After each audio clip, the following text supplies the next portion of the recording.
என்ன பொறுத்த வரைக்கும் இறங்கிட்டேன்னா ஜெயிக்கணும். இந்திய தொலைக்காட்சிகளில் முதன் முறையாக எங்க அவன்?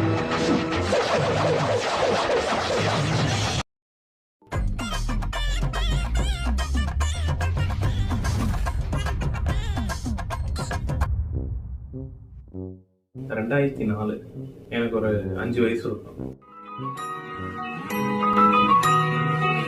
அப்பதான் வந்து கில்லி படம் வந்து ரிலீஸ் ஆச்சு.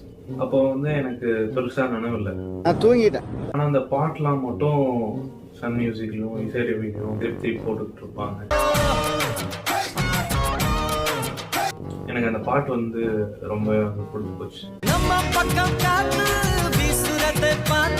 கொஞ்சம் வருஷம் கழிச்சு அந்த படத்தை வந்து டிவியில போட்டாங்க. மாலை 6 மணிக்கு கில்லி. நான் தீபாவளி டைம் அப்போ ஊருக்கு போறது வந்து வழக்கம். எங்க இருந்தாலுமே பொங்கலும் தீபாவளிக்கும் வந்து ஊருக்கு போறது வந்து வழக்கம். அப்படி ஊருக்கு போகும்போது அந்த படத்தை வந்து எப்படியாவது வந்து பார்க்கணும் அப்படின்னு சொல்லி ஒரு சின்னதா ஒரு ஆசை வந்து இருந்தது. பிடிச்சிருக்கு, அதான் ரீசன். அந்த பாட்டுக்காக தீபாவளியும் வந்தது. வந்து ஊருக்கு வந்து போவோம். ஊருக்கு போகும்போது ரொம்ப ஆசையா இருந்தது. ஏன்னா வந்து எனக்கு ஊருக்கு போறது வந்து அவ்வளோ பிடிக்கும். பட்டாசுனா ரொம்ப பிடிக்கும், ரொம்ப ரொம்ப பிடிக்கும். ஸோ அதனால ரொம்ப ஆசையா வந்து ஊருக்கு வந்து கிளம்புனேன்.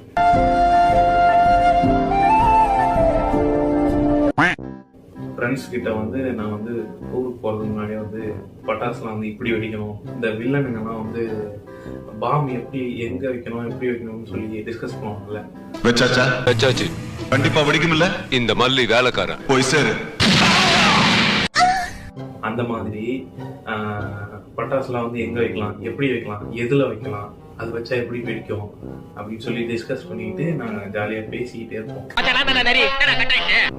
அவனும் அதுக்கேற்ற மாதிரி அவன் ஒரு கதை சொல்லுவான். அது பொய்ன்றது எங்களுக்கே மாத்தி மாத்தி தெரியும். இருந்தாலும் சும்மா அந்த தீபாவளி டைம் வரும்போது இந்த ஸ்கூல்ல வந்து நாங்க வந்து இதெல்லாம் வந்து பேசிப்போம்.